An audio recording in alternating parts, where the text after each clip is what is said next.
சனி செவ்வாய் ஒரு ஜாதகத்தில் இணைவது கெடுபலன்களை மட்டுமே தராது என்றால் உங்களால் நம்ப முடியுமா? ஆனால் அதுதான் உண்மை. அதை பற்றித்தான் இந்த வீடியோ விளக்குகிறது. வாருங்கள் விரிவாக பார்ப்போம். ஆதிபத்திய கெடுதலான கிரகம் நன்மையையும் ஆதிபத்திய நல்ல கிரகம் கெட்ட பலன்களையும் தந்துவிடும் என்றால் குழப்பமாக இருக்கிறதா? மகரிஷி பராசரர் வாக்கினை அடியொற்றி ஒரு ஜாதகத்தை ஆராய்வதை இங்கு நீங்கள் புரிந்து கொள்ள முடியும். வணக்கம், என் பெயர் ஜோதிடர் ஜி. குமாரையர். உங்களுக்கு ஜோதிடம் ஆர்வமான ஒன்றாக இருந்தால் எனது யூடியூப் சேனலை சப்ஸ்கிரைப் செய்து கொள்ளவும். ஒரு கிரகம் நன்மை தருமா தீமை தருமா என்பதை அளவிட ஒரு குறிப்பிட்ட லக்னத்திற்கான சுப அசுப கிரகங்கள் எவை என்று தெரிந்திருக்க வேண்டும். உதாரணமாக கன்னி லக்னத்திற்கு புதன், சுக்கிரன், சனி ஆகியவை நல்ல கிரகங்கள். செவ்வாய், சந்திரன் ஆகியவை கெட்ட கிரகங்கள். குரு கேந்திராதிபத்திய தோஷம் கொண்டவர். சூரியன் சமகிரகம். இது பராசரரின் பொது விதி.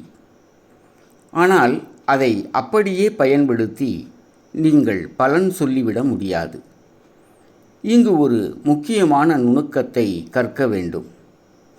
ஆதிபத்திய சுப அசுப கிரக சேர்க்கையானது ஒரு ஜாதகத்தில் இருந்தால் கிரகங்கள் பலன் தருவதில் மாற்றம் ஏற்படும். ஒரு உதாரண ஜாதகத்தினை இங்கு பார்ப்போம். இது திரு அண்ணாமலை IPS அவர்களின் ஜாதகம்.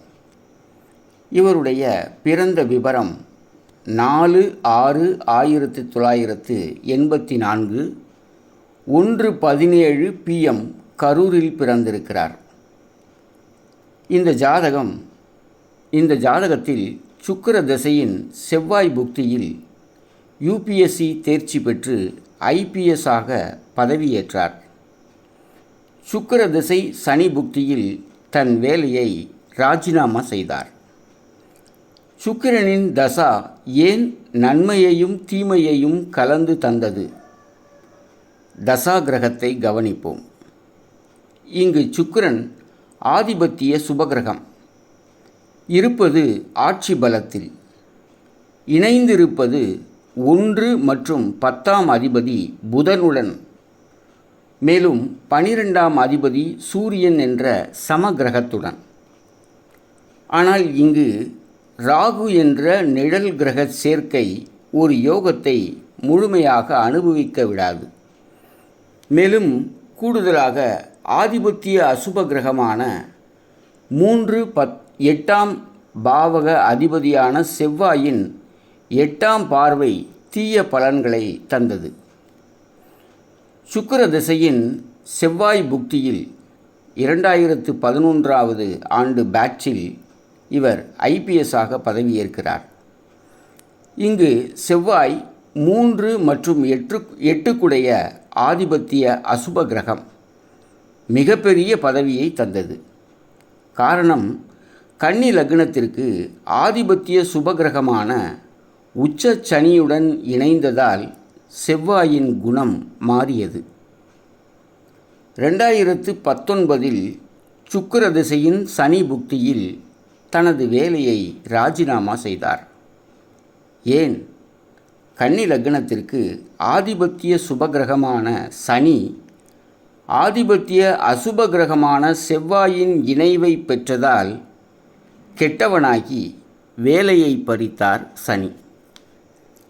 இங்கு நல்ல பலன் தர வேண்டிய சனி கெட்ட பலனையும், கெட்ட பலன் தர வேண்டிய செவ்வாய் நல்ல பலனையும் தந்ததற்கு காரணம் இந்த சுப அசுப கிரக சேர்க்கையே ஆகும்.